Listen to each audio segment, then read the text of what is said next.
Adjust height. While holding the large circular knob, loosen the two T-handle knobs on the right side of the unit toward the back. Turn the large circular knob counterclockwise to raise the unit, or clockwise to lower the unit.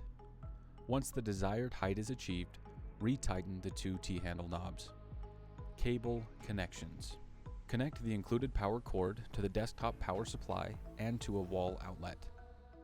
Plug the barrel jack connector of the desktop power supply into the right side panel connector labeled 48 VDC. Connect one end of the Cat5e cable to the RJ45 port on the right side panel of the weld head. Plug the other end into the back of your welding power supply in the location labeled weld head or accessory. Attach the weld cables to the welding power supply positive and negative terminals on the weld head. The positive and negative orientation does not matter. Connect the foot pedal cable in the back of the welding power supply as directed in the power supply's user guide. Emergency stop. A red emergency stop button is located on the top of the weld head. Press the button to stop operation. Turn the button clockwise and allow the button to raise to start operation. Electrode holder setup.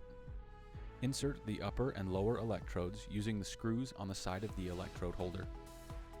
You can adjust the alignment of the electrodes using the screws on the electrode holder assembly.